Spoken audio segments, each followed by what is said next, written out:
Hello everyone, today I will show you how to get streaks on TikTok, and here's how it is done. The first thing you need to do is to check your TikTok app if it is updated. If it is not, open your App Store or Google Play Store and search for TikTok and immediately update it. Wait for TikTok to be updated, and once the update is complete, open TikTok. You'll find yourself on the main page. If you check your inbox, you'll notice that I have streaks since I already turned on my streak active. But if you haven't turned it yet, then I will show you. TikTok streaks work by sending video messages to a friend and asking them to reply with a message or video in return. If you don't see a response, don't worry. Just try again tomorrow.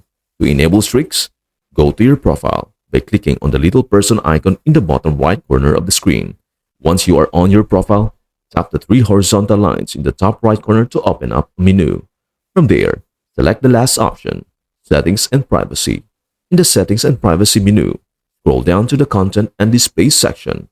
In that section, click on Notifications. As you scroll down, you will see the Streaks option. To enable it, just click the button on the right side.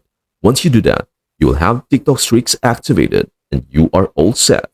And that is everything you need to know about how to get streaks on TikTok. Before we end, may I humbly ask you a favor? Please do like, share, and subscribe to our channel. This means the world to us. Thank you so much for watching. We hope to see you in our next video.